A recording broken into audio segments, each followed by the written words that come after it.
Utilisez des éléments sobres et modernes. Tout d'abord, évitez le soulignement. Jouez plutôt sur les contrastes. Dans cette diapo, à part la couleur, honnêtement, franchement, on dirait un document Word des années 90. Le soulignement, ça vient des machines à écrire. À cette époque-là, on n'avait que ça pour mettre en valeur les choses. À l'époque où il n'y avait que des machines à écrire. Il n'y avait pas de gras, il n'y avait pas d'italique, il n'y avait pas de couleur, il n'y avait pas de taille différente. Donc la technique, c'était, on revenait en arrière, on utilisait l'underscore. Vous savez, le tiret qui est sur la touche 8. Mais alors, sur PowerPoint, ce qui est plus efficace pour mettre en valeur, c'est pas le soulignement, c'est le contraste. Donc le contraste dans la couleur, le contraste dans la taille, le contraste dans la police de caractère utilisée. Deuxièmement, évitez les bordures épaisses et les fonds chargés, faites épurés. C'est-à-dire qu'on voit trop souvent ça. Bah là, on va voir que déjà, on voit la spirale, l'organigramme du succès, comment est-ce qu'on est emmené à ça.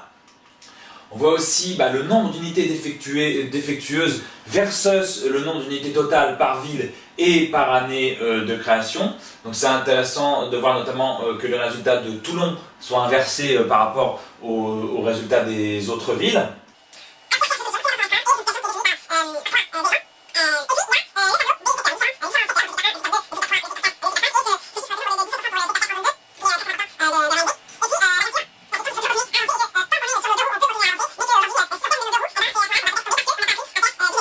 Restons sur nos deux roues, continuons à passer les obstacles avec brio et avec efficacité. Voilà, donc là, je vous ai mis un sapin de Noël parce que je trouvais que ça fait plus joli et qu'il manquait encore des trucs sur ma diapo.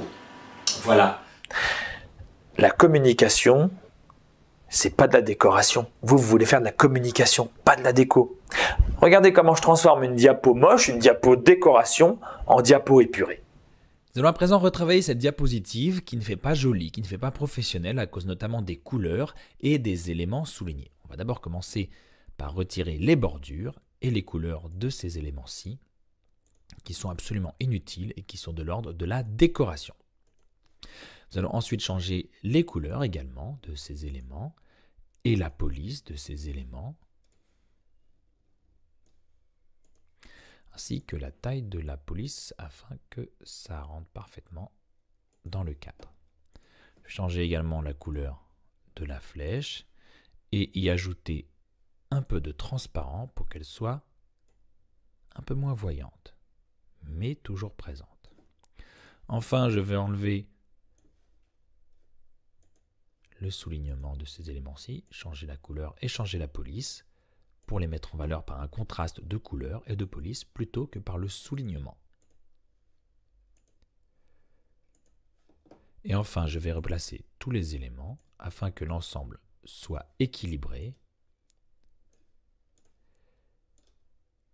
et beaucoup plus professionnel. Misez sur la sobriété, misez sur la mise en valeur du contenu, mais ne misez surtout pas sur la décoration.